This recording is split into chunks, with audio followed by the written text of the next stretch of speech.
Here we are, it's a new season of the official V8 Supercar Championship Series, brought to you by RaceSpotTV in conjunction with iRacing.com. We're here at Monza for round one of the action, and we have a good 20 cars here. Temperature is really hot, the sun is out, it's going to be a good day of racing. I am Jake Blackwell, joined with me in the commentary box is Brenton O'Brien. Welcome to the broadcast. Cheers, Jake. Good evening, good morning, good narbon to everyone. Yeah, it should be a great race. It's going to be a long race. The whole season's going to be pretty long. But great to be back here for Season 2 2016. Yeah, it is good to be back, and yeah, long season. It's like an endurance season, as we stated after last season. It's going to be a long race today, 35 laps. It's pushing over an hour of racing here today, and that's just one of those things that puts the mental capacity onto these drivers. And qualifying underway at the moment. Qualifying has been extended by a minute, so that allows for some cars to sort of sit and wait and see what times come up on the boards early, and then put in a later lap, as I think Josh Rogers is coming along the finish line now with a 49.5 to open up quali. Yeah, solid time. The temperature, track temperature of 44 degrees, partly cloudy, 28 degrees all up. The winds might be a bit of an issue, 10 kilometres an hour. So, it's going to bite a little bit with the track temperature that high. Hey, look, forget the DX11, DX9 stuff. We'll get that off the hat now. There's no change in temperatures there. So we'll get that, kill that straight off the bat. 35 laps, yeah, it's a long race. It will go for over an hour. Yeah, that's one thing I think a lot of people are having to deal with is the longer distance, and like I said, the mental capacity that these drivers sort of had to go through. Like over an hour long race, it's a very long stint, 35 laps. You've got to put in at the stop 40 to 45 litres of fuel, so they're going to be pushing to get it done. You can pit on lap 10, which we've seen in the early race. A couple of people do that, get that early stop, but the tyres in the hotter temperature really started to degrade it, especially in the V8 Supercar. We know that that's what they do, and just that little bit of strategy could play in the hands of a couple of drivers later on down the field. The undercut's real here, there's no doubt. It does work, but gee whiz, you suffer badly later on, and I don't know about you, mate, I wouldn't be pitting on lap 10 because that's an awful long way home on just the one set of tyres with this track temperature. But there's going to be a necessity. There's going to be guys who probably don't qualify well and going to feel like they need to. Don't forget, it's got 1 extra minute of qualifying for this season, up to 8 minutes, so should get just that little bit longer time to settle in and get those 2 laps in. Yeah, and that's, as we can see now, a couple of people who haven't put in a lap. Ian Ford, Matty Stratford, Marco Kika and Craig Jones haven't put in a lap, but half a second at the moment from first and second between Josh Rogers and Kane Kugamiya, as we have Mitchell Searlack coming in to put in a lap as he is coming around the parabolica. He is at the moment sitting in 5th as Ian Ford moves up into P2. So he's just a bit sideways coming out of the final corner, using all the way, and actually hits the exit wall. So I think that's one done for Searlack. Yeah, I don't think that'll be anything, and he's actually disconnected there, so not sure why guys disconnect and then come back in there. It's I tend to question that at times. Ian Ford, a 49.720, so 2/10 off of Josh Rogers, who finally in the last race of last season cracked his debut win in the official series. So his confidence will be up, no doubt at all. Got burnt at the second round of Scops there at Watkins Glen after what was originally a strong performance, but put it in the wall of the SSS, so that put him out of contention. But I'm just on board with Ian Ford on his second lap at the moment. It's pretty scrappy, I have to say. I can't see too much of an improvement of this 49.720, so it'll probably be second place as Searlack reconnects now, just coming to Ascari now for Ford. The good guys here through Ascari, they make up so much time on just the plebs like me. It's ridiculous how quick the good guys are through here now. Yeah, it's all about that car balance as well, getting that right car balance and confidence in the car, especially depending on the gearing you want to run. So people run third through the entire section of Ascari or shift up early into fourth. So it just depends on how you've got that car balanced and getting it to nicely sit and not bounce, as we know these cars love to pogo depending on the spring set up as Ian Ford starts to come across the line. You said very scrappy lap, and that's what it's showing on the timing screen. It was 2/10 slower. So yeah, not his best lap, so you'll have to settle for second at the moment, but I think Josh Rogers will comfortably have pole position at the moment.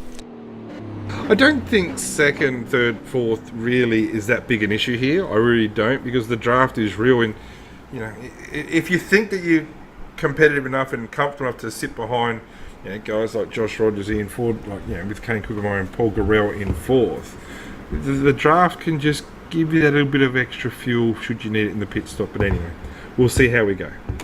Yeah, that little bit of strategy finishing down, but we'll let you go through the qualifying results, Brenton, as we get ready to form up the grid. Well, Josh Rogers, the car number 4 for TTL. Great job by him of 49.508. Ian Ford, winner of the early race, the 6:15 race, convincingly a 49.720. Another 2.5 tenths back.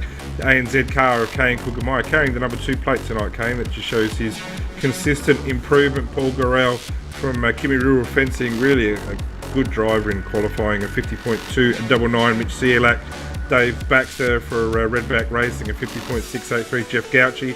Adam Zertinger in 8th place. He'll be happy with that with a car 19 on his plate, so good points coming here. A 150.765. Mick Hammond, good to see him back.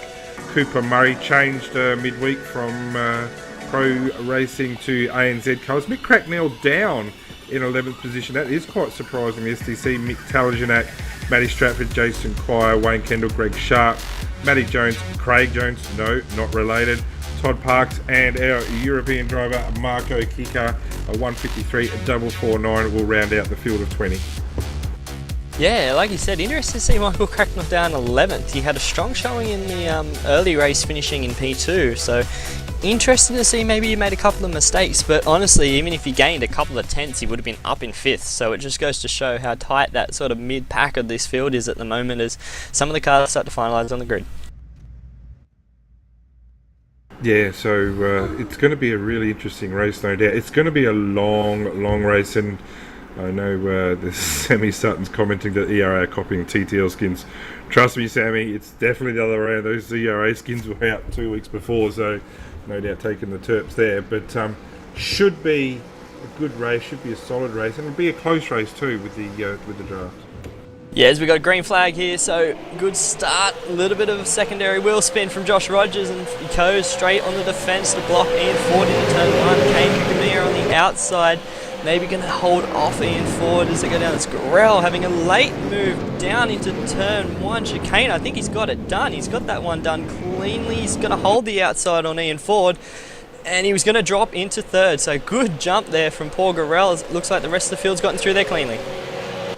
Yeah, it's good to have that good jump, isn't it? And yeah, the field's certainly away. Tell you what, the Josh Rogers car there.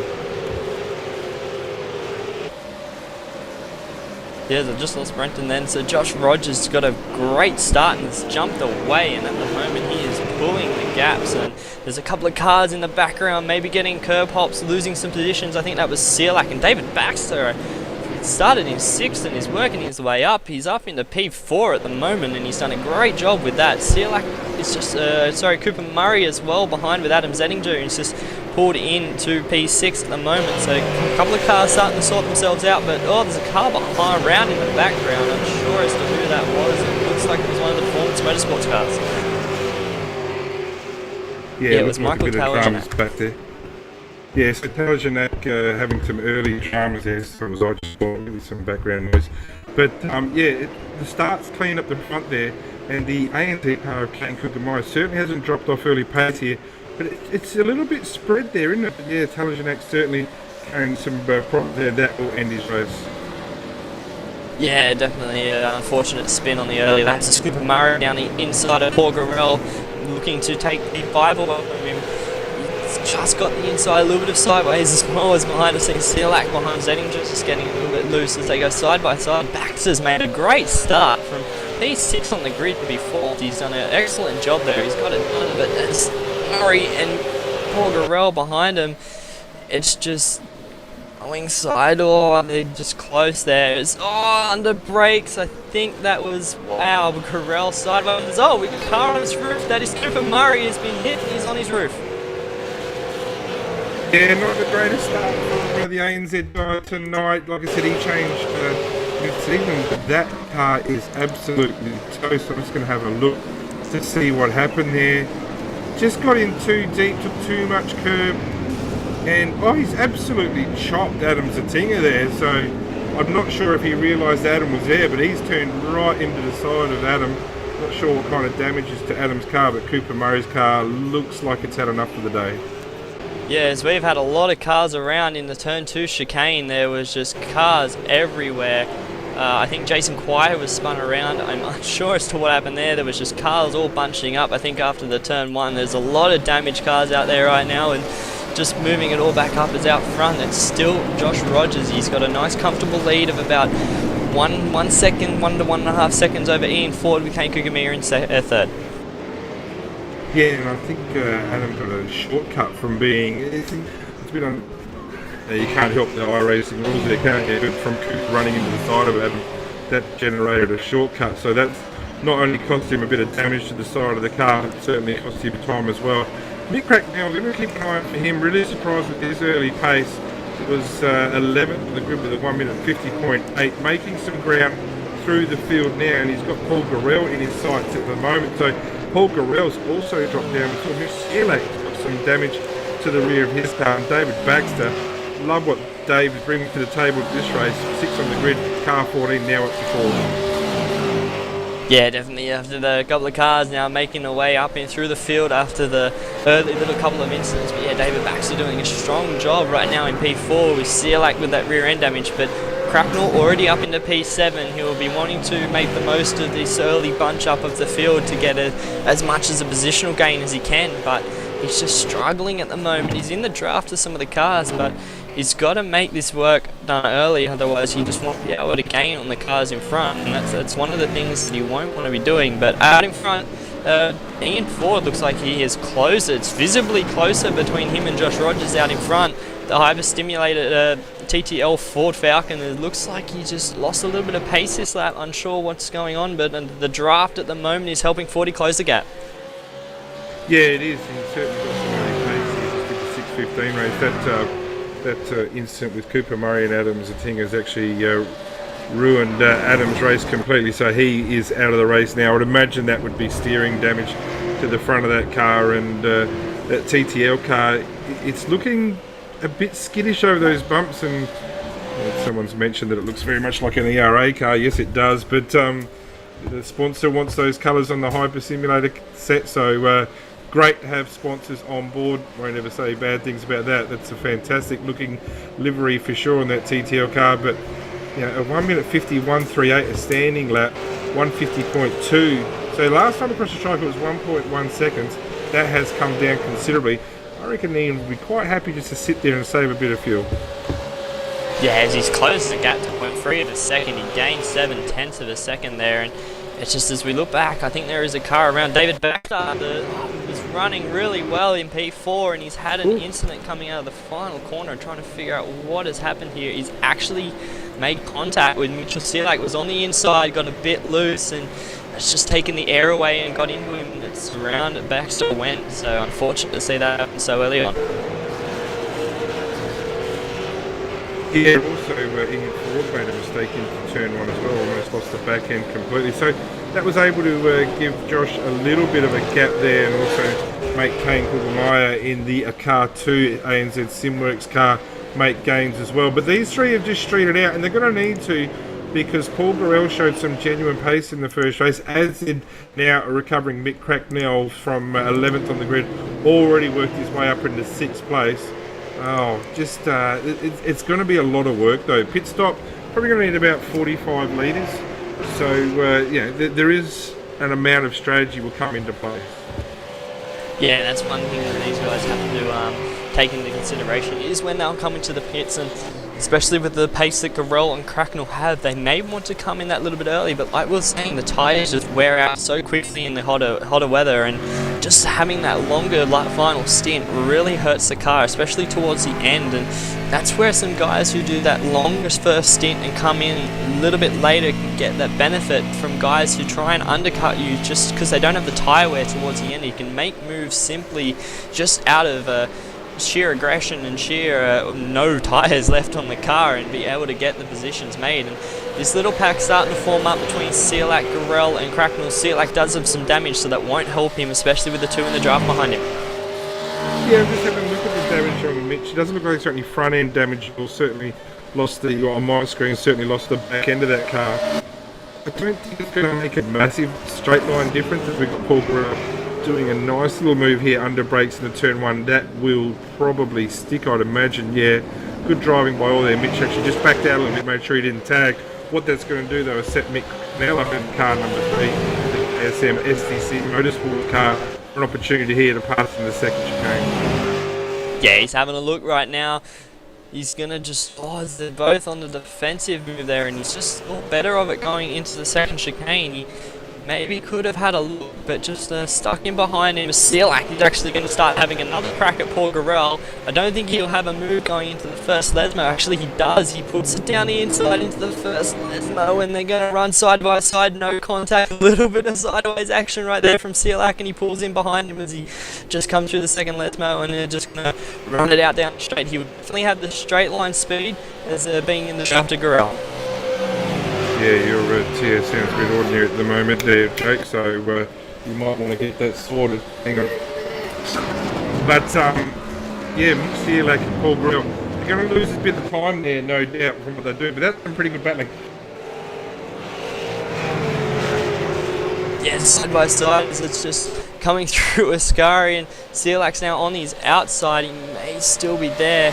He's got Cracknell will be wanting to have a look here as they're running side by side, coming to the final corner, and he's gonna still hold it there, and he's gonna hold on to the position. No, he's not. So they're just side by side, and they're gonna have a great run here. Cracknell will down the front straight. He's still there. He's still gonna look. Sorry. No, you're right. You go. Playing up. Great racing here, no doubt. Jeff Gouch, in the meantime, at 51.917, has gained a second on these guys in that last lap. So expect the Gouchy car to be in amongst this battle shortly. Yeah, he's going to be as oh, it's going to be sooner tags before later. The back of Garrel, and around goes Garrel. He's facing the wrong way in the worst position at the moment. He's holding the brake as that was Wayne Kendall who hit him. He just couldn't. He was unsighted there going into the first chicane and made front-end contact with Paul Garrel, so he's still around the warm ray, just waiting to be able to swing the car around, but that's unfortunate. It's definitely livening up there for the battle for P5. Yeah, bad luck for the All-Star Motorsports car there of Wayne Kendall, like you said, unsighted there. Actually a bit of a team change within All-Star Motorsports this week. Will Dodd has left that team and has joined the new Fusion team, so good pickup by Fusion. All-Stars, yeah, with their blessing, he's moved to another team. Yeah, a couple of team changes as well, which is just in that little 1 week off season that we had, as well as Cooper Murray moving to ANZ. So a lot of cars, as I just looked behind, a couple of cars running wide there in the background, but this is really just let the cars, Selak and Cracknell, they've got a bit of a gap now, and it's all starting to just form little gaps at the moment. A couple of groups may form as the tyres wear away, but at the moment everyone seems to be just getting into a rhythm and just settling down at the moment. Yeah, they do. Just having a look at Todd Parks here in the car 18. He's done a really, really solid job, as we would expect here from the SSR car, in that, you know, he's made a great recovery here from 11th, up to 11th, from 19th on the grid. He's got Dave Baxter behind him. We saw Dave made that mistake before. Matty Jones' car looks like a bit of a dog's breakfast, as does Wayne Kendall's car. But Todd Parks is always super consistent. He's not the fastest driver out there. He doesn't tend to make a lot of mistakes, does he? And he'll capitalise up into 9th now, in fact. So another gain that lap.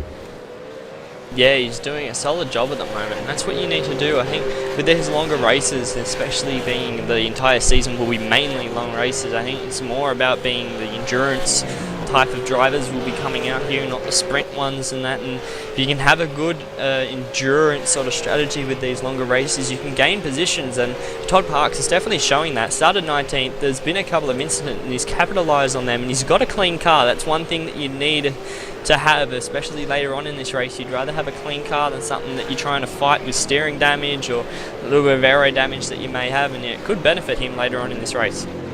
Yeah, Mitch Selak certainly fighting with that car too, outside of Lesmo 1. Mick Cracknell probably got the cleanest car out there, right outside of the top three. They don't look, they look unscathed, don't they? And the lap times are certainly showing that. But Mick Cracknell and Jeff Gotchi as well. They're going to make some constant gains here. Mitch Searle is going to come under attack. I was surprised with Mitch in the early race today. Was certainly putting in a strong effort. Was actually leading the race for a while. But his pit stop just seemed to take forever. So whether they're going to change their strategy as to how much fuel they need to take, well, his pit stop was considerably longer than other cars. So let's just see if they improve on that at all.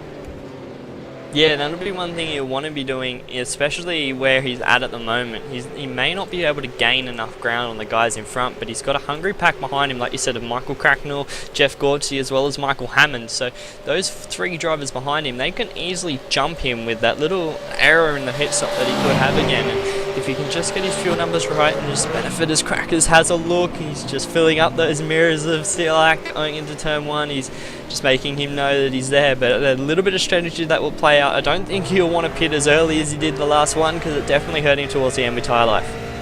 Yeah, it did. So lap 10, like you said earlier in the broadcast, the pit window's open, so we're open on lap 8 now. Look, there's going to be some guys who might pull the trigger nice and early. Personally, I think it's probably best to avoid that, because I don't see the tyres lasting that long, especially in this temperature. 44-degree track temperature is a bit of a burn.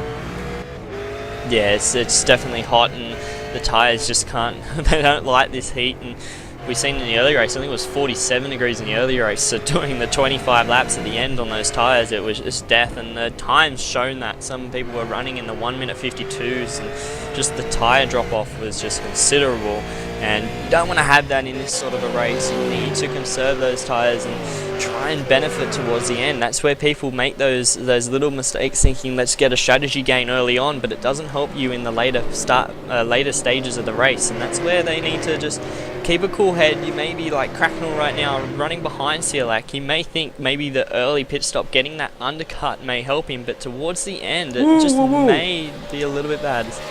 Sorry, no, Michael Talajanak has just driven in a straight line, mind you, into the back of Craig Jones, and that's gonna, Jonesy's race in, where are we at, Ascari, has been certainly compromised. I have no idea, young Michael, why he continues to struggle with racecraft. He gets involved in so many incidents. He needs to clean that up sooner before later, but you know, he's a quick guy, but he's just so inconsistent, and he really needs to start pushing things a little bit quieter top then, because he just drove straight into the back of him there.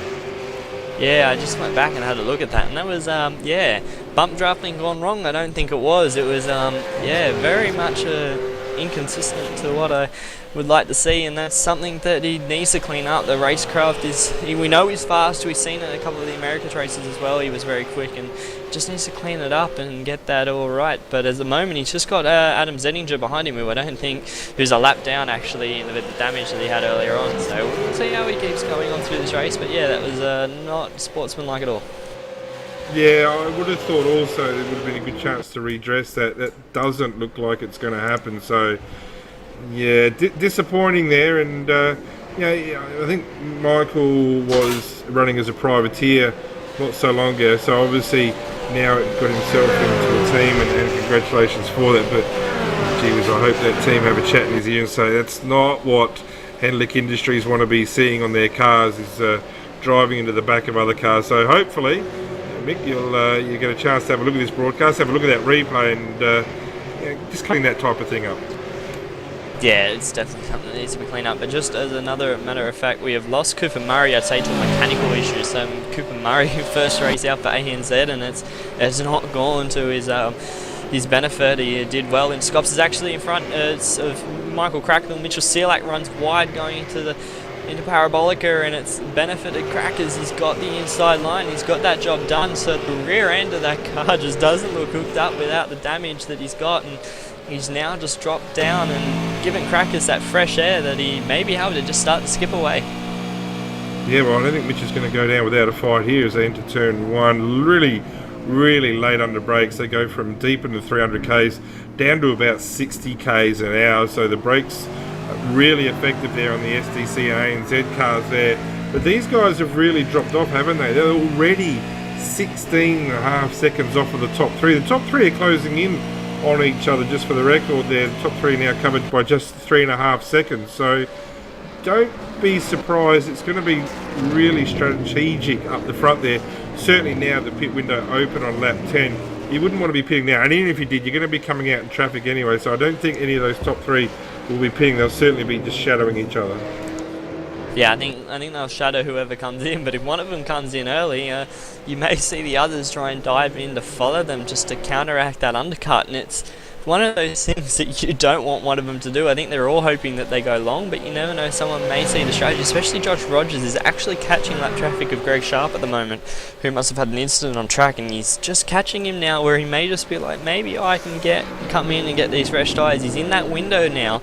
He's got a bit of a gap that he can sort of hold off, but it's just one of those things that he's just got to think about now. I'd say you'll have Richard Hampstead or Sam Sutton or someone in his ear telling him the strategy that they'll want to follow, and they'll most surely stick to that. There's some confident guy in those team, and they know what they're doing. Yeah, they do. Mitch Seelak, in the meantime, this battle continues on with the ANZ car and with Mick Cracknell. And this is the type of thing where, you know, like I said, let's see how much Mitch learned. And he's actually pitting. Really surprised he's pitting here on lap 10. Early gain probably, long-term loss coming, I would think. Yeah, so he's doing the exact same thing as he did in the early race, pitting on lap 10, and it's, I don't know, it's something, it's cool the truck attempt to the last race, yes, but still, it's still hot, and those rear tyres are the ones that suffer as well as the fronts, but I don't know, it's just going to be interesting to see. He's going to come out in a lot of traffic as well, and he just needed the clean air to be able to do something. I know he was stuck behind Cracknell, but I think he's going to lose more time than gain at the moment, especially with the damage that he's got. Well, it could also work in his favour. I think with the new rubber, he's going to be able to put down some good times. And yeah, look, he might come out in traffic, but he might be able to get a decent draft off that traffic as well and make short work of them. But it looks like it's going to be pretty clean coming out. Yes, it will. So yeah, he's going to be running solo for a while. The next car in front of him is Craig Jones' car in the car 20. His last lap was a 53.3, and Mitch has got to probably make up a good 4.5 seconds, I would think, to get to the Jones car. But clear air. Let's see what kind of lap times he can do. He's got the disadvantage of a slightly damaged car, but this is a guy who's genuinely quick, so he's got that opportunity to, you know, certainly make some early ground on Cracknell. And the question is, does Mick Cracknell react to that from his position 4? I would think probably not yet. Yeah, I don't think he will. I don't think he'll better come in now. He knows in the first race that it didn't help either of them coming in early. They were losing tyre life, and I think that's just one thing that could bring crackers in, though. He did do it the first race, but I don't think he will. It's too early. You need to have that longer run. He would know that Seelak has damage, so even though Seelak will be by himself and with the fresher rubber, he will have that damage, and it's still going to hinder the rear end of that car. And he may be, yes, the cleaner, fresher rubber may be able to help him get faster and more grip out of the tyres, but the aero that he won't have with the rear end damage could also hurt him, and it could wear out those rear tyres faster than what he needs. And if he just keeps going like that, it may not work, but we'll see how it all plays out. Still a long way to go. It's only lap 12 at the moment of 35, and it's just one thing that people are going to start coming in and changing those tyres and seeing what they can benefit from the undercut. Yeah, well, that's right, and last lap for Mick Cracknell, 51.8. So, yeah, that's pretty consistent with the times he's posted so far. 51.9, 51.8, 51.5, 51.2, fastest lap for Cracknell on lap 7. So, yeah, he's got a clean track in front and behind now. So it's probably the first time he can just put his head down and get the job done. Jeff Gauci, in the meantime, well, yeah, I'm impressed with this guy, no doubt, because he's got himself up to the 5th now. Yet we know that a pit stop's already happened, but he's still doing a wonderful job up here, super consistent, and a guy who is improving every week. Yeah, that Performance Motorsport team is improving with leaps and bounds. I'd say I think Matt Jones, I'm just looking back, making sure, yep, they do. So Matt Jones was last season at Suzuka, was having a really strong run as well, and tonight we got Jeff Gauci up here inside the top 5, and they're really improving, especially with this Henlink Industries on board, and they've got a good bunch of drivers now that they're starting to pick up. It's showing that they can perform with these top teams, and if they continue where they're at, who knows, later on in the season or later on in the year, where they could be at with the calibre of drivers starting to come up with. And the car behind him, Mick Hammy, he's going through a bit of a phase at the moment. We've all been there, we'll do that. Mick's pretty much hitting everything at the moment. Last week, the Wednesday night racing his Aston Martin GT1 was taken out nice and early, so he's just going through a bit of a run at the moment, but he's certainly still quick enough. Let's face it, he's up in the 6th place, Angry Birds Racing. Let's not forget Tuesday nights, Angry Birds Racing run their series, the Simulate IT series, on Tuesday nights, mid-Ohio, thinking? Yes. Next week, tomorrow night, I'm pretty sure it is, so make sure you look out for that. Also have to be, and good old Shane Rayner, made sure he reminded me, Shane, thank you for that. SBRT are running their round of the Enduros on Friday night, Good Friday, for those people who are into that.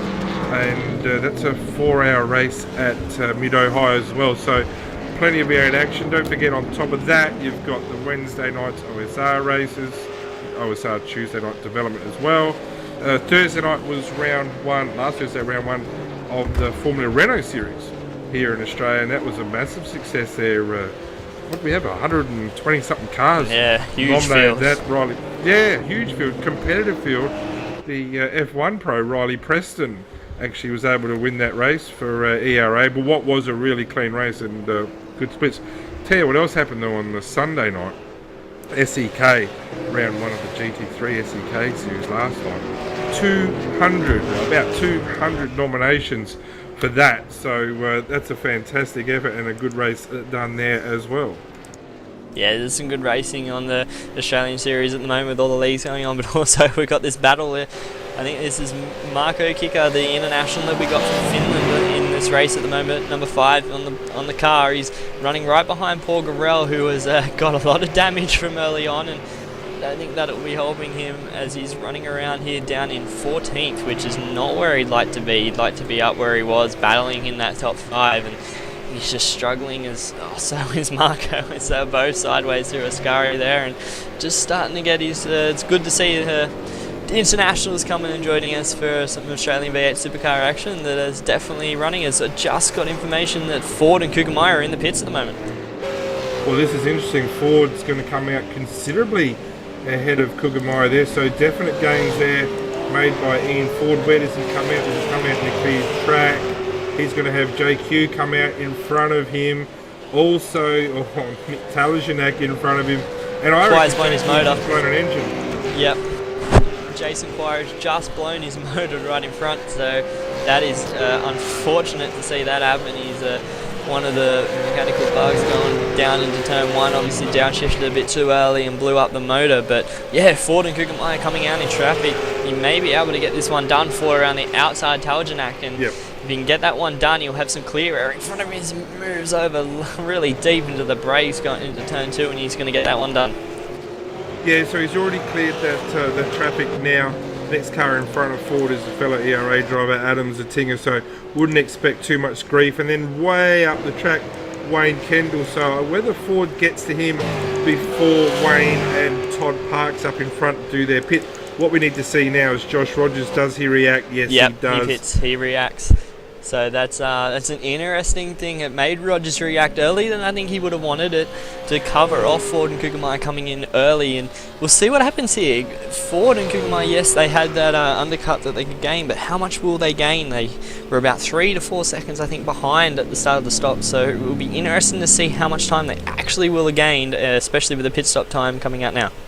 I'll tell you what, Kane Kugemeier has been absolutely burnt here by Mick Talajanak. Mick doesn't have to give way, there's no blue flags. It is for position, but Kane still hasn't got through here as they go into the last turn. Parabolic, a long right, and that finally sticks. So Mick Talajanak finally loses position there and loses a bit of drive out of turn there. Probably a good chance for Talajanak to pit. Yes, he does. Let's just see how Rogers went in comparison with the cars. Has he come out in front? Yeah, he has. Yeah, he's come out in front, but that gap is very much, it's closer now. We've got Ian Ford and Josh Rogers. It will be on. He will definitely be in draft range, and that can help him close up that gap to Josh Rogers. A little bit of traffic in front of him. It's Adam Zettinger for ERA, so who knows, a little bit of gamesmanship might be played here just to slow up Rogers that little bit in the No, I wouldn't think that's going to happen. In fact, what I would think actually probably dead the opposite. I think Adam right there would be quite... Josh would be quite happy to have Adam right there at this moment, because he's going to supply a bit of a draft. Blue flags will be waving, of course, and Adam does get out that way straight away. So first, second, third now have already had their pit stops, are not the race leaders at the moment. They've got, I think, actually they might be. I think everyone's pitted, have they? Greg Sharp pitted, I think he might have. So yeah, this is back on for the lead. Yeah, and also Cracknell pitted as well, and just on that little battle between him and Siolak does have that advantage. He's in front of him, but not by much. So later on we'll see how that one goes with the tyre life. Cracknell's will have about 5 lap fresher tyres, so towards the end that one will definitely start to play out. But up front, Rogers and Ian Ford, the gap's closer, like we said, and he's going to be in that draft, and whether or not he can get it, he will have 1 lap old tyres. It won't make much of a difference, but we'll see how this one starts to unfold. The draft will keep him there, but it's one thing to catch him, it's another to pass him, especially around here. The chicanes make it really interesting for a late corner contact as well, coming through the second part of them, and it could just play into the hands of either or it could play into the hands of Kane Kumia if these two start to battle. Loving what Josh Rogers is doing at the moment, what he's bringing to the table. Look, super competitive. We can see that right now with the V8 supercar, albeit in a Ford Falcon. But on Sunday night, ran in the SEK, had some early dramas there with one of the drivers, Anderson, I think it was, took him out on the first lap, and but he still tried to recover. But he also raced on Thursday night in the Formula Renault, so he's not just sticking with these guys, with the V8s. He's also spreading his wings a little bit. Obviously, he does very well in the HPD. Oh, geez, loose there. So trying real hard here at the moment. Yeah, he is trying very hard, and back to that point, it shows the diversity that we have in the Australian sim racing community. Like Josh Rogers as well, competing in multiple categories as well. I know we've got Madison Down as well. He competes for TTR with his HPD, and then you got Riley Preston with the Formula Renault as well as competing in WCS. So the diversity, and then Michael Hammond just can't forget him with the GT1. That just shows how much diversity we have in the Australian community, and it's good to see a couple of these guys starting to compete on a larger scale. And we'll see what happens with the Pro coming up with the BES, and see how they all go competing up against all the big boys. I reckon that TTLR running in the BES, that's a crossbreed between TTR and TTL, and those guys will be super successful. I tell you what, watch out for them in the BES Pro Series. They will bring a really strong team week in, week out. The BES Pro, definitely watch out for Dylan Sharman, Madison Down, Richard Hampstead, I think. But I reckon this is already building for this team, TTL team, to be working their way up to try and get the BS Pro Series for 2017. And if you want to do that, well, that starts now. Getting used to those new cars, the Audi and the Mercedes. And the announcement from BS yesterday or the day before was your car's not going to be placed upon you for BES. You get to choose your car. So with the changes coming to the GT3 this week, with updates to the Audi and a bit of weight put on the BMW and the Mercedes, there's going to be a lot of guys, I don't know, we're talking V8 now, but in the GT3 class, there's going to be a lot of guys changing over from what's been the strong car in the McLaren early doors. Yeah, it'll be interesting to see how that plays out, but playing out right now is Ian Ford and Josh Rogers. Ford is now only 6/10 behind Rogers. Rogers' car doesn't look as stable as it usually is. It's interesting to see that he just doesn't have the confidence, it looks like, out of the corners and into them. He's just got a little bit of oversteer in that rear end. I don't know how that setup is set up for him, but he's managing it, but it looks like it's just not to his liking at the moment, and it's helping Ford. Well, just Rich Hampstead's actually just put in that he still hasn't fixed his double downshift because he's a numpty apparently, and well, if he hasn't fixed it by now, then yeah, you're a numpty, Josh, because that needs to be fixed, mate, because we saw what happened at Zandvoort weeks and weeks ago. An engine went pop, and it could cost you, well, it did cost you the potential of a podium finish there. But this race is certainly building up here, isn't it? We're only on lap 17. The V8 races this season are extremely long. We are only at the halfway stage of this race. Yeah, being at only the halfway stage and this close up front, yeah, it's gonna build to something great at the end of it. But yeah, double downshifting, it's definitely something he's been going on for a while. Like you would have thought he would have had it fixed by now, and that's just one thing that'll be playing on his mind, especially under brakes, and that's where it's getting the car loose, because he's trying to manage not double downshifting, and if it ever does, it will start to lock those rears up and he will get a bit sideways going in, and just that little bit of mental focus that he'll be worrying about double downshifting will take away from his line and how he's trying to drive the car, and this could really benefit Ford here, and he could be able to round him up and start skipping away. I reckon Ian Ford's only hanging on with the draft here. I reckon Josh Rogers a couple of really strong laps of 50.227, only the 2/100ths faster than Ford, but if that elastic stretches, it stretches, and we saw in the first stint that Ford wasn't able to hang on to his coattails as Rogers takes a lot of air there through that second chicane. You know, I don't think Ford's saving his tyres. I think he's actually just struggling to hang on to the back here. Yeah, he may be struggling to hang on as Cracknell and Zilak. That battle's livened up like we said it would. Crackers on the inside going into the second chicane. He may have this one done. Zilak still holds it on the inside. He's doing well there. He's still got his nose there, but he's going to fall in behind coming into the first Lesmo. So Crackers moving up into P4. Zilak down to 5th. Yeah, and these guys we said before were 16 seconds down. They're now 21 seconds behind, so further drops there, but there's certainly close battling here. Kane Kugamara, in the meantime, we haven't spoke about him since his pit stop. He's now off the pace, not so much considerably, but since that pit stop, he's now over 5 seconds behind off the pace of Ian Ford, and he's going to be driving a pretty singular race, kind of probably wanting and really hoping that these front two start battling to get himself back into it.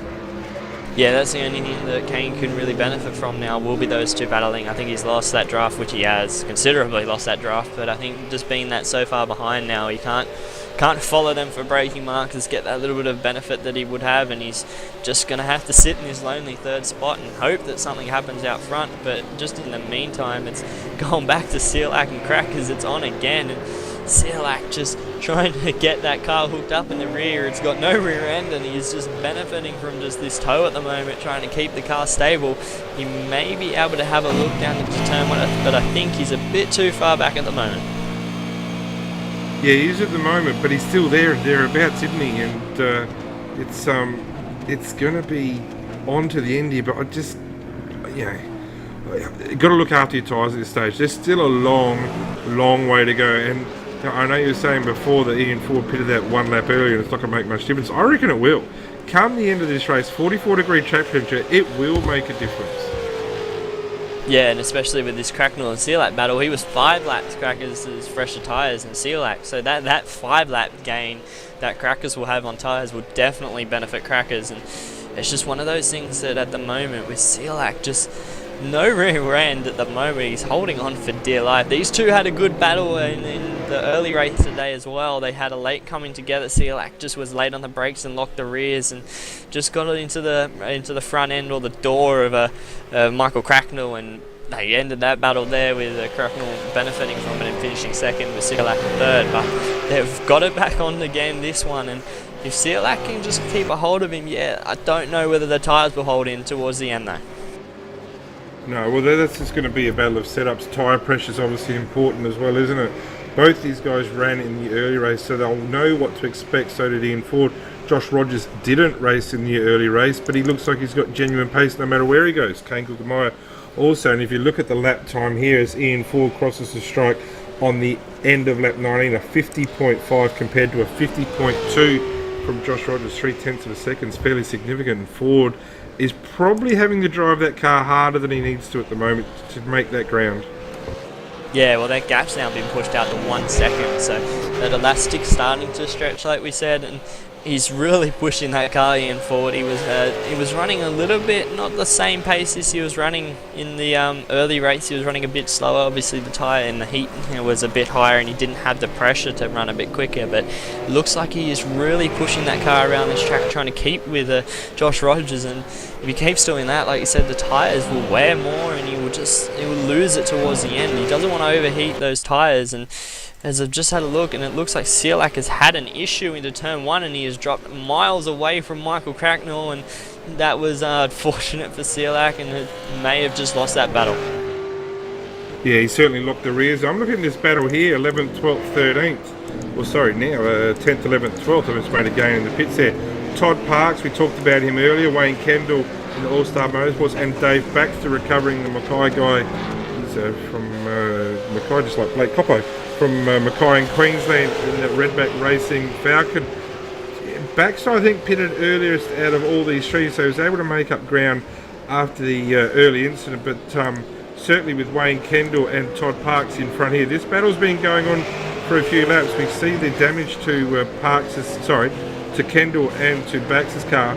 Parks' car, as we said earlier, super consistent, stays out of trouble. His car's completely clean, but he looks like he's driving the train here just a little bit, and certainly early on the defensive in Parabolica 1 and 2. Sorry, Lesmo, gotta get it right. Lesmo 1 and 2, and yeah, Parks and Wayne Kendall, they did it on lap 15 and David Baxter on lap 14, so only 1 lap difference between Baxter and the 2 in front of him. But yeah, Kendall's got a lot of damage, but he's still harassing the back of Todd Parks, and Parks just ran a bit deep. They both actually ran a bit deep, yep, so shortcut he's going to get a penalty there, and he's going to drop behind. He may even drop behind David Baxter, so that's unfortunate to see. And well, actually, will he get past? Will Baxter be able to get past Todd Parks? I don't know. I think Parks may have been able to clear that and got it going again, and he has. So Kendall was the only one to benefit out of that, but definitely Parks has lost a lot of ground. Yeah, he has lost a lot of ground. Kendall has made that gain in position, but let's see if he's got the car to drive away. Front end damage is not a good thing on the V8 Supercar, which is no good for anyone really, but that's going to cost him straight line speed. In the meantime, looks like we've lost Craig Jones as well. He's had some damage to his car, so his race is over in the car 20. Dave Baxter, in the meantime, with that rear end damage, certainly doesn't look like he's lost too much straight line speed, and already these guys have made ground back up to Kendall. Yeah, they'll continue to make a lot of ground back to Wayne Kendall with that front end damage, and he has a little bit of right rear damage as well, so he's got damage everywhere all over that Ford Falcon, and he'll just be trying to keep the car in one piece and try and get away, as it looks like he may be making a little bit of a gain coming through Curva Grande there, but into the second chicane. Parks really deep under brakes, and he's been able to gain a lot of time there, but it's actually dropped off the back as David Baxter, who is now starting to fall into the clutches of Michael Talajanak, who has definitely beaten up front end. Yeah, he has, hasn't he? And well, we saw what happened there before driving into the back of Craig Jones in a straight line. God knows how you do that. But yeah, Talajanak certainly got some pace here. 52.4 last lap. That's 2 seconds, 1.9 seconds faster than the car of Baxter before him, and also 1.8 seconds. So Talajanak's actually the fastest quite easily of this group here. Having a look to see what lap he pitted on, lap 15. That's in comparison with Dave Baxter with lap 14. So just the 1 lap in front. So Parks lap 15 as well as with Wayne Kendall. So pretty much these guys' tyre life should all be the same. Yeah, they all should be pretty much around that same tyre life as Michael Talajanak actually had a look going into Ascari, and he's going to have another look coming into the Parabolica. He may be able to get it done. He's on the inside of David Baxter, and he's got that one done cleanly, has he? Yes, he has. So David Baxter gave him the room. He's made that positional gain, and he'll start to try and close in on Parks and Kendall, who have actually gained a lot of ground since they haven't been battling. Yeah, they have, haven't they? They've really skipped clear, and that's a significant loss by Talajanak and Baxter there. We were saying that they were on a line, but they're already 3.2 seconds behind Todd Parks. So that's a massive difference. A 52.6 last lap from Talajanak, 52 flat for Todd Parks, but he's already made that ground on Wayne Kendall, and just in front of them is Matt Jones with a 53.2 last lap. And out of all the cars that are suffering damage, Matt Jones is suffering the most. So these guys will probably make pretty short work of Matty Jones once they get there. Yeah, as it looks like Parks and Kendall was on the defensive there going into the second chicane, and Parks and that is definitely harassing the back of Wayne Kendall. They've gained a lot of time on everyone, really, these two. They've gapped the guys behind them, and they've caught up to Matt Jones, who has got a lot of damage to the Performance Motorsport car, and it's just benefiting these two. Kendall will want to try and get around Matt Jones as early as possible when he gets to him, and try and put the car between him and Todd Parks, just to get that bit of a gap that he has, especially with the damage. He doesn't want to have Parks sitting in his draft the entire time, but we'll see how that plays out later on, and whether it just starts to benefit Kendall, or it could benefit Parks for being held up behind Jones. So a couple of things have happened here in the meantime. Mitch Cialak has certainly dropped off the back from Mick Cracknell. That's now out to 2.3 seconds, so that elastic's truly broken. Kane Kugelmeyer in third place, the car 2 ANZ car. He's now 10.3. Not so long ago we were saying he's only 5 seconds off. 10.3 seconds, so the draft makes a massive difference.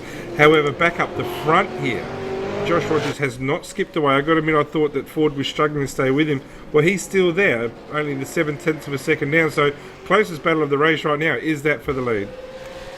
Yeah, they're starting to close in on each other. Ford has been just eating away, just taking 10th, a little bit of here, 10th here, 10th there, and it's just starting to claw his way back up to Josh Rogers. It may not be enough speed gain that he has at the moment, but yeah, one lap fresher tyres, it may give him a little bit of an edge towards the end. As you see, Josh Rogers super sideways, just getting the rear end loose coming out of Ascari as he hitting those bumps, just getting the car unsettled. And if he can Ford can just stick with him a couple of laps, he can maybe start to have a move going into turn 1 as he really late on the brakes going down into Parabolica and just trying to get a better run than Rogers coming down the front straight, but it looks like he's too far away at the moment to have a look. I think even if Ford made the move and got past, he's not going anywhere. He's not going to get away. The draft is too significant here at the moment. These guys are just shadow boxing at the moment. You know what it could come down to?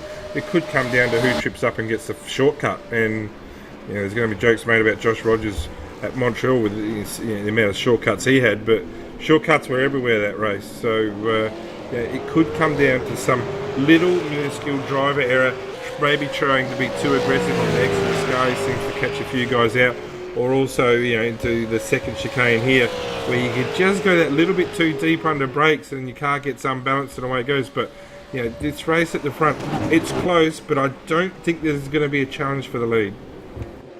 Yeah, that's right. We'll get close, but yeah, that mental game then comes into it. It's a longer race this season. It's longer races every race of this season, and that's where one of those things, the little mistakes can creep in. We've seen in the early race as well, I had a look at, there was a lot of mistakes late on in the race with people hitting walls on the older tyres, just putting the gas down too early, lighting up the rears and firing it into the fence. And if that can happen now, it's just that little error that could be either make or break for either one of these two up front. And it could see either one of them coming out of here with the result or finishing 10th with a damaged car. Yeah, well that's right, isn't it? And as they go through Ascari now, lap 24, so still a long way to go here. Josh looks so much more comfortable through the corners. I'm not sure. I think it was Sammy Sutton a couple of weeks ago saying that TTL have found something with the setups. It could be the fact that that car just doesn't look like it bounces around as much. Could be really stiffening those springs up, don't know. But the car certainly looks like it's more comfortable to drive. Yeah, it looks like he's been able to get a better grasp of this car at the moment than Ian Ford, but the cars are both twitching around as well, so that can just be depending on whether we're seeing more twitch out of Ford's car and less twitch out of Rogers at the moment due to the tyre life or anything, how they're driving it. But Ford has definitely gained on him now. It's only down to half a second, the gap, and he's gonna... Whoa, that was very late under brakes. He maybe was about to give him a little tap going into turn 1, but he's dropped off the back there and they've just flown off. Yeah, but you see the drivability there, like Ford went in so deep, and you can see the gains he made, but then he just loses all exit speed, and he's not going to be able to do that forever. He's probably just putting his feet in the water there. Is it possible to make a pass on Josh Rogers into turn 1? Certainly deeper on the brakes there. We'll need to get closer, obviously, for that move to happen, but Josh has got, no doubt, Richard Hampstead and Jake Maloney and the whole team of people spotting for him at the moment. And they'll be on to that. They'll see that Ian was very, very good under brakes there. Yeah, that'll be one thing that the team will pick up on and put in the memory bank for later on. And yeah, it definitely hurt Ford coming out of that corner, and it's hurt this lap. It's hurt this lap altogether. He's now got to actually push harder to try and make up that time. And that little bit of a gap that it's given Rogers, he could maybe cover that mirror and sort of just keep his eyes forward for this lap and sort of concentrate on where he's at. But that elastic still hasn't broken because Ford is still there. But moving on back through the field, I was just having a look through, and Cielak has actually gained a lot of time to Michael Cracknell. Yep. He's gaining considerably over a couple of laps, and as well behind we see Matty Stratford and Michael Hammond having a good battle here. As Stratford going into the second Lesmo, he's going to get that one done on Hammond as he runs a bit wide in the dirt. He's going to hold it on, and Hammond's going to get the job back done. So he's held on to that one, and that battle has been going on for a couple of laps with Hammond and Stratford. And Stratford, will he have another look going to the Ascari? No, he won't, but he's definitely there to have another one. I think Matty Stratford's setting up for the slow kill here, to be honest with you. Mick Hammond's car is visibly damaged and probably slower on a straight line. But Matty Stratford's car looks awfully clean at the moment. It's going to have that superior straight line speed. Just going to have a look, Matty Stratford pitting on lap 13, Mick Hammond on lap 15. So, well, there you go. Those 2 extra laps, that's quite significant. That'll catch up later on, no doubt. So even though he's got that damage, he's going to be able to lay more rubber down, get better drive as he does there. So as they enter the main straight here, lap 25, crossing the strike, lap 26 of 54, double 3.2 for Mick Hammond of 53, double 3.6. So just the second, well, actually no, that's 1 second difference there with Matty Stratford. Looks really, really good on the brakes if he can pull that up in time. Yeah, he looks very good under brakes. He may just be getting caught out by Hammond braking that a little bit early. The damage may just be affecting Hammond that little bit too much, and Stratford's just trying to get it done. He's got the car speed. We can see the car speed that he's got, and the damage won't be helping Hammond, but he just can't get the move done. Hammond is doing an amazing job as he goes on the defence into the second chicane.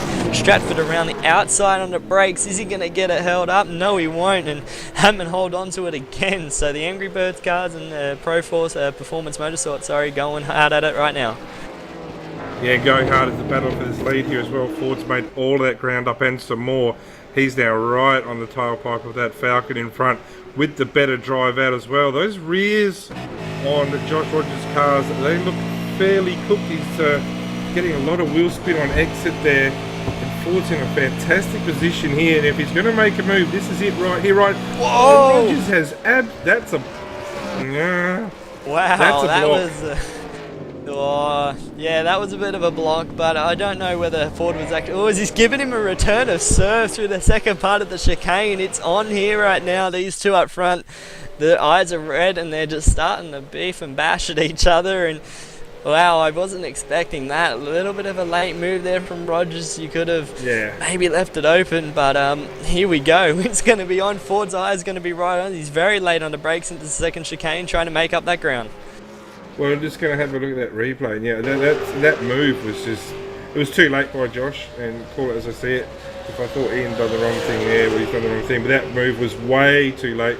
Ian had already made that move on the inside, and, that could have quite easily have ended both of their races there. So, what are we on, lap 27? And if that's how the fight's going to be, it's going to be a fantastic way to get to the finish.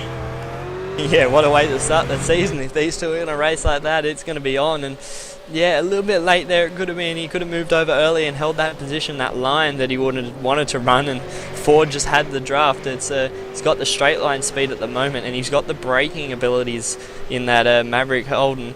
And if you can he's gotten straight to the back of the TTL Ford right now, Josh Rogers, and if he can keep this up, he may have another look down into turn one straight away. And he's going to have a look down into the final core. He's just filling the mirrors. He's just getting Rogers on feet. He's just hurt his exit, like I think you were about to say right there. And he's just going to have to settle down. I think the eyes will be on, and here we go. Yeah, this is going to be on, isn't it? Lap 28 now, so we've still got the 8 laps to go. So it's buckle yourselves in. This is going to go all the way down the wire. Tell you what, right now, if you're ANZ and Kane Kugamai, you'd be just thinking, this ain't bad. I'm 12 and a half seconds behind. Don't discount Kane Kugamai all of a sudden.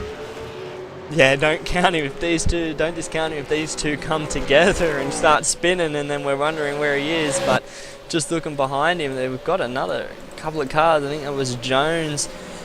It's Jones and Parks and Kendall. They're all here. It is. So Jones is now dropped behind him. Parks and Kendall have come through, and Parks was sideways to Ascari. He's managed to hold on to it, and that may let Jones back through, and it does. So Kendall, beneficiary out of all this one, and starting to move away.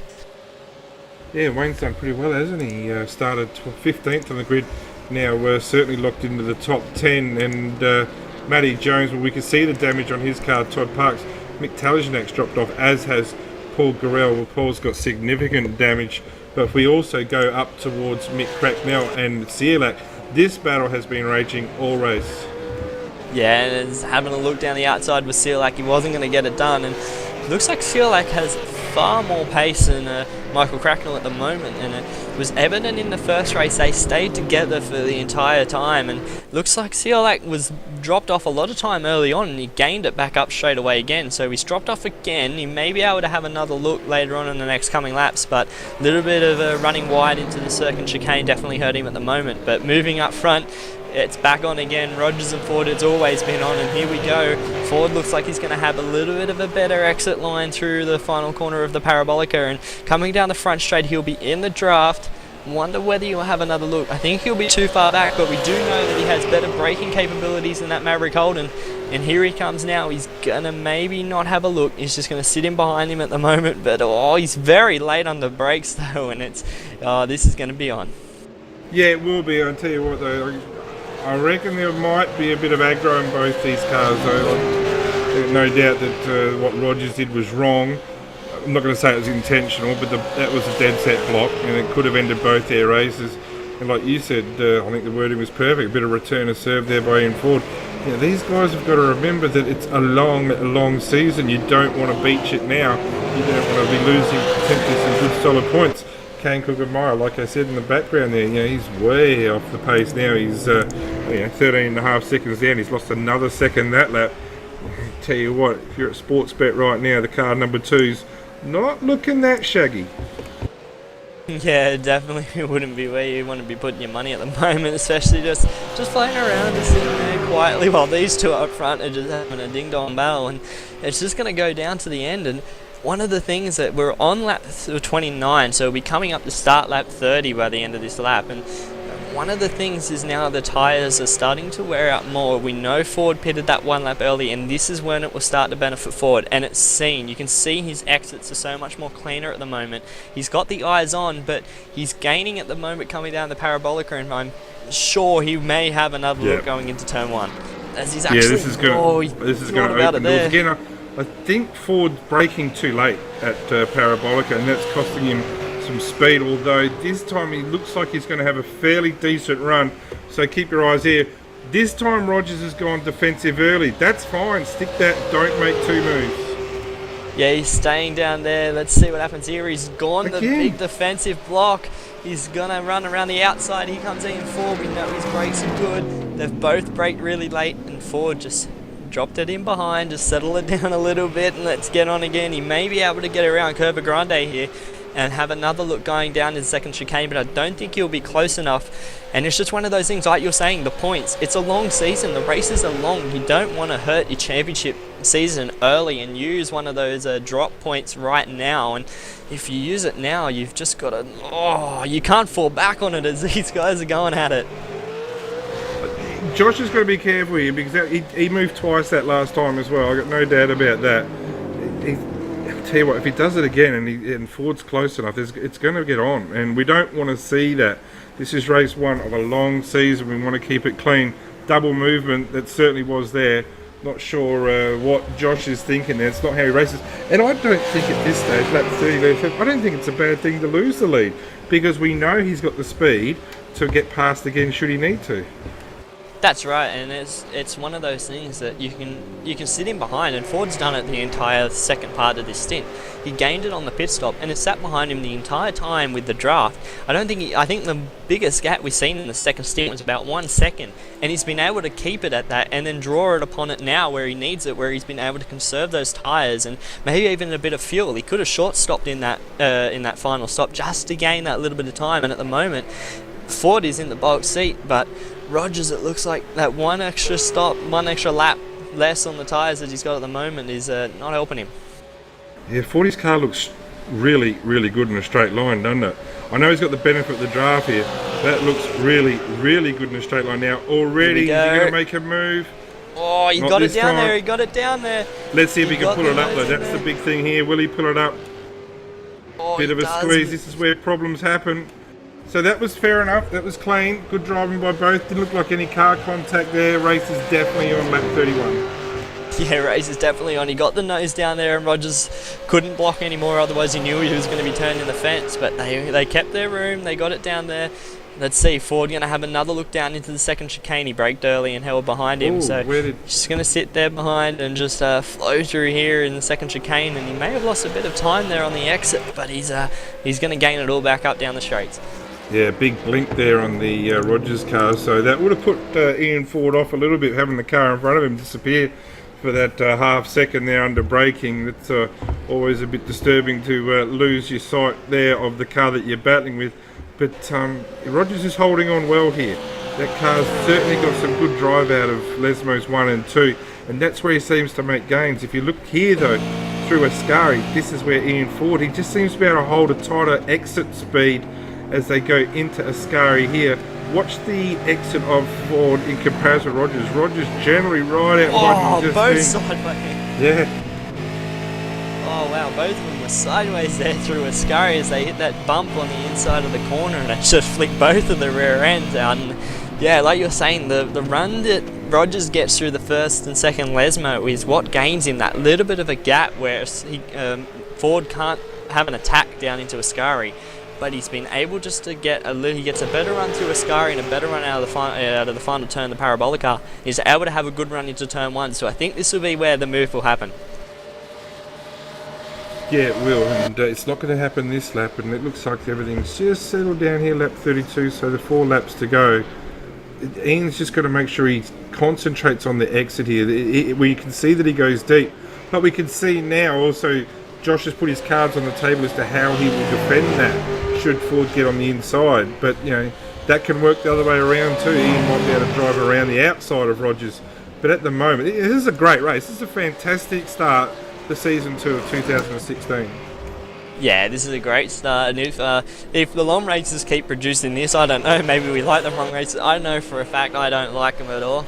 I like some of the sprint races. I'm not an endurance man, but the long races here and there can be good, but not an entire season of them. And I think this one, it's been going for nearly an hour now. We'll actually be pushing an hour on as we finish this lap, and that's a long race, and doing that for an entire season, it's a bit off-putting, and here we go. So we'll see what happens, but if this is the racing they can produce, I'm all for it for some of them, not all of them, but we'll see how it goes. Yeah, there are some, and there's fuel saving races as well, so there's not a lot of variation in regards to the length races. Josh Rogers here though, he's made a bit of a significant gain here. This could be the winning move right now. He's just through, as he went under brakes for Ascari, they're not sure what happened to Ian Ford. Certainly lost a bit of ground. I would think that Ford definitely still in that draft, but not going to be able to make a challenge here into turn 1 as they exit Parabolica. You know, maybe Rogers has just kept his cards close to his chest. Is this race on time from here on in? There's nothing to be held back. Yeah, and also Ford may have overheated those tyres with the amount of attacks that he was having, especially the late dives and everything or late braking manoeuvres that he was doing. It could have just heated up those tyres just a little bit too much, and attacking Rogers for more laps than what he would have liked as he goes again. He's so good under brakes into turn 1. He's gained all that time that he lost that last lap right there.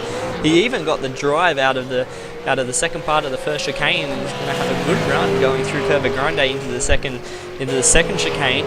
I don't think he'll be able to get it done, but he's definitely looking closer at the moment.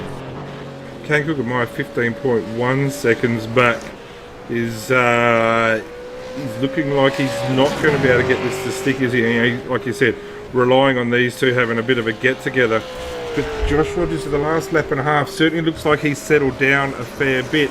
And this battle's been raging on for so long now that Mitch Cierlach in the meantime and Mick Cracknell are still battling on for their battle of 4th and 5th. So these guys also have just been going on the entire race, 38 seconds off the lead. So those two guys out front are just pushing themselves harder and harder. But these guys here are having an absolute ding-dong. Yeah, Cierlach got the move done going into the first chicane, and he got it done cleanly as well. Crackers gave him the room, so Cierlach made up the position this lap. That moves him up into P4, and like you said, he lost some time a couple of laps ago, but he's managed to gain that back and got the move done, and we'll see whether Crackers can hold on to him. But we've got to keep in mind there is still a battle going on for the lead as well. So there's two battles, battle for just outside the podium inside the top 5, and then this battle for the lead, which it looks like just coming through the Parabolica. Ford looks closer again. If he can get the drive out of this final corner, he may be able to have a lunge, but I don't think he can. I think the tyres are starting to wear out a bit more on Ford, and Rogers may be able to just scrape through here at the moment. There's only 2 laps to go, but Rogers looks like he's just trying to hold on. 51.1 for Rogers, 51 flat for Ford, so actually again that last lap by Ian Ford, but this is getting, that's too deep by Ian. That's what's happening. He's pushing hard under brakes, but look now at that significant loss, and that right there, ladies and gentlemen, I think that is a race-winning lead right there on lap 34. I can't see Ian Ford making that gap back with only 1 3/4 laps to go.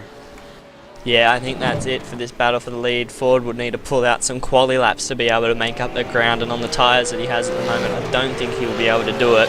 He'll just make more mistakes like he did then, late under brakes, and that's the mental thinking of the longer races, just trying to get it and pushing that little bit of harder. There is still some traffic in front, as we just see. There's Marco Kicker, the Finnish driver, is just in front of him and could play a little bit of a card here. He may be able to actually help Rogers with a bit of draft, which he could benefit from at the moment, and that could just help him along. But if he gets held up behind him, who knows what could happen. Well, let's not forget the next lap's the last lap. The main place you can attack is into turn 1, and Ford's not close enough. He's nowhere near close enough, and he'll cop a bit of the draft down here. And but unfortunately for Ian Ford, Josh Rogers is also going to be getting a lot of draft from the car in front, Marco Kicker. So, unless Josh Rogers makes a mistake or Kicker gets tripped over here a little bit, but Josh Rogers is loving the fact that the European is in front of him right here, and this is going to help him significantly down the straight. Yeah, it's going to help him. It looks like he has as they come onto the final lap, as he searches for the back end of that Holden Commodore to get that little bit of a draft going down the front straight, and that gap is pushed out to 1 second. I think that was enough to give Josh Rogers this win. He's going to have to still got 1 lap. He's got to keep it clean. It's actually, I think that's Marco Kicker nearly looked like he was having a look there on Ian Ford. That was unsure as to what was going on, but looks like Ian Ford will not be able to get him. Remember these 2 last season, I think the last lap pass was going through the Parabolica with these 2. I think Josh Rogers just pipped Ian Ford for 2nd or 3rd from memory, while Ethan Grigol went out and won it in front. And if this can happen again, if Ford can get enough, I don't think he won't hesitate in having a look down into the final corner. No, this is done. It's cooked. I don't see Ford making that ground. And the thing is, the difference here right now compared to other seasons is that Josh Rogers has chalked up his first race win. So the monkey's off his back there. He's done it. He's now actually chasing 2 wins in a row. One in race 12 of season 1 2016. It's probably going to open up with a race win here, season 2 2016. But by saying that, it's been a sensational race. Good points on offer for both these guys. Yeah, it's been a cracking race to start this season, and looks like he's just coming through a scurry now. Josh Rogers just getting that car settled, and he does that. Ford really pushing behind him, but as he comes down the final straight now leading into the Parabolica, Rogers has a big enough lead to be able to hold on 1 more lap, and it may have been a different story. But Josh Rogers coming through the Parabolica right now for TTL and the hyperstimulated Ford. Looks like he's going to come around and take the first race of season 2 for 2016. That's 2 wins in a row for Josh Rogers and TTL. Congratulations, with Ian Ford in 2nd. Yeah, that was a solid drive, wasn't it? Good race, no doubt. Great way to start the season, entertaining throughout. These guys absolutely streeted Kane Kugelmeyer back here. Kane won't be too unhappy with that result, though. 3rd's a solid result. That car is completely clean, so no panel damage there. So well done on a mature drive by Kane Kugelmeyer. Mitch Cierlach has surprised me. He's actually chipped away and got through Cracknell. So you would think that Cierlach will hold on to the exit Parabolica for the last time. These guys here, 40 seconds plus behind, so they got burnt a bit, but solid result. 4th and 5th for Cracknell, who has to be remembered did qualify in 11th position. Yeah, there's some solid results there, as well as Jeff Gorsey coming home right now in 6th, with Michael Hammond in 7th. He dropped off a bit there, but actually gained some time on Matty Stratford. Stratford lost a lot of ground. He started 13th, finishing in 8th. So some of these cars are coming around now a lot of the battle packs have just sort of dropped off and the cars will just start to come across. But yeah, it was an interesting race up front. Some damaged cars out there today, and still, like, yeah, definitely surprised us all with the great result that he had, and was able to get that position done on Cracknell and finish home in 4th as Kendall and Todd Parks come across the line now to round out the top 10. Yeah, Matty Jones and Mick Tellington have actually had a swap of positions this last lap, and both these guys have sustained heavy damage there, so it's just a matter of whose car can get across in one piece, and I would think that Matty Jones is going to get that job done, but well down the order, minute 40 down the order, but they've got themselves into 12th and 13th in the top split, so congratulations to them. Yeah, I reckon Dave Baxter's out of fuel. Yep, Dave Baxter, it looks like he may have run out of fuel. It was unfortunately, he had a good race going on, but he's going to crawl across the line down in 14th, and we may as well, while Baxter comes across the line, if you could, Brenton, run us through the final results. Yeah, we can do that. Gee, what a great race there, and Josh Rogers, the TTL driver, the Ford Falcon car number 4, winning round 1 of 2006, race season 2 2016, 1.082 seconds in front of Ian Ford. Really good drive, good viewing, and well done to those two. Kane Cookermeyer, we discussed, 18.5 seconds down. This is where the big gap was, though. Down to Mitch Searlack, Mick Cracknell, 40 and 41 seconds down. Jeff Gauci, that's an awesome drive by Jeff, and let's not underestimate that. Yeah, 50 seconds behind. I would go as far to say that's probably his best drive in V8 Supercars on a Monday night strength of field race.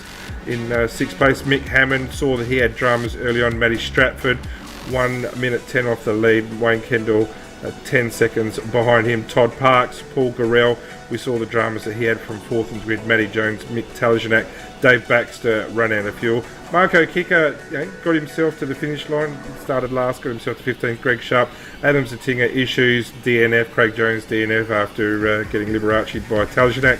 Jason Quiet blew his engine, and Cooper Murray we saw on lap 6 rolling it. So good race throughout. Yeah, it was a great race, and just one of those ones that was a great start to the season. It really, the front two, Rogers and Ford, really lightened up that battle, and it certainly looks like maybe these long races could be a good showing for the rest of the season, but we'll see what happens as we'll get into post-race interviews. At the moment we got Michael Cracknell in here, so we'll bring him up here.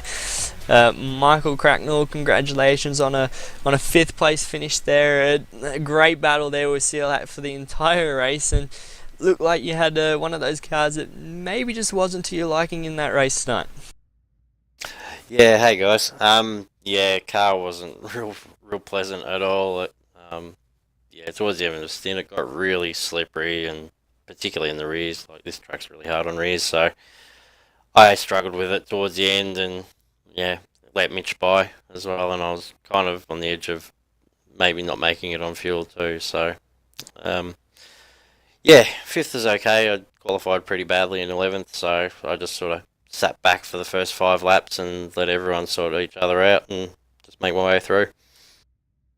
Yeah, qualifying wasn't the best that you've had in a long time. Down in 11th, that's outside the top 10, is not something you would like to have had, and you definitely showed some pace in the early race, and it just looked like you weren't able to benefit from that in this one. And moving forward for the rest of the season, it's just going to be one of those things that you're going to have to make a little bit better, and just maybe push yourself higher up so you can challenge for those wins.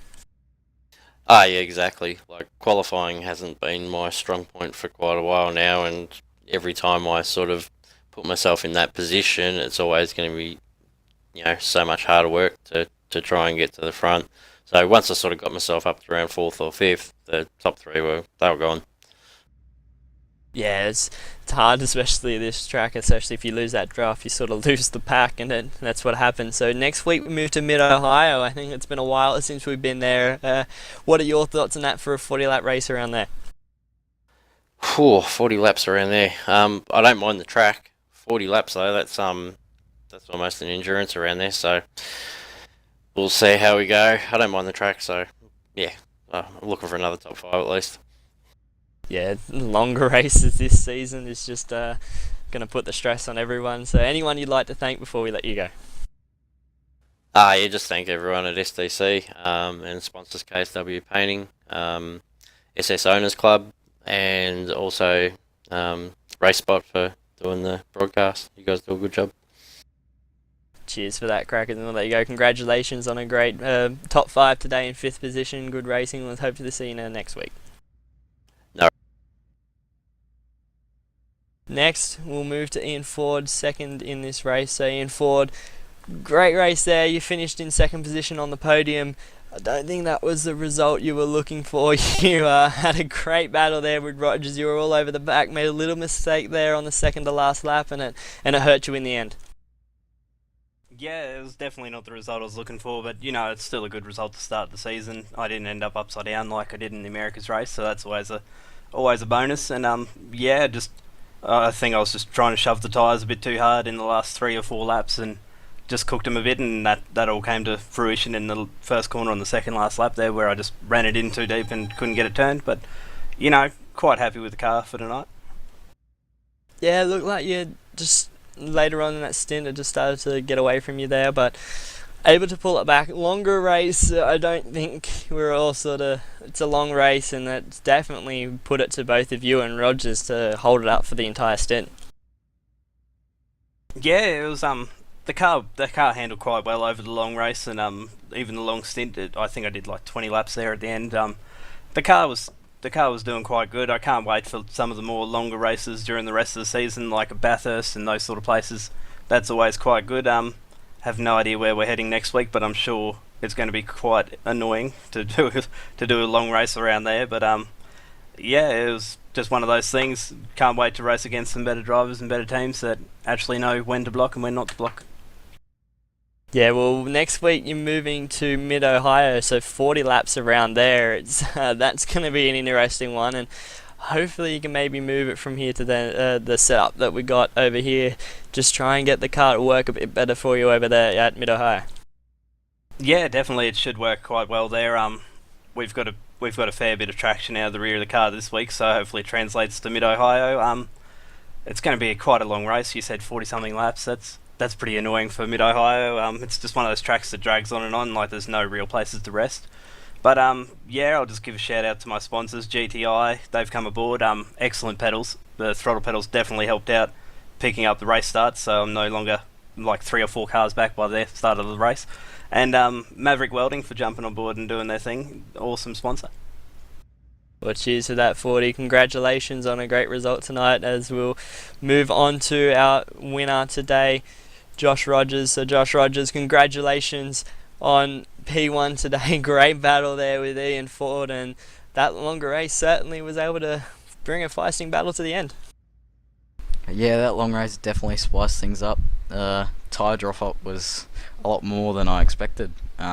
Really caught me off guard, and by the looks of it, 40's car seemed to handle its tyres quite well. And I don't know, in the first stint everything seemed to go okay, but yeah, in the last 5 or so laps before I pitted, tyres went off a lot, so I thought, okay, I'll go down a couple clicks on the pressures, and it seemed to help in the second stint, but didn't quite let it last that long. And yeah, because of that, 40 was really monstering me at the end, especially under brakes. I'm not quite sure how he's still managing to brake as deep as he was, but yeah, no, it was a really, really close and exciting race.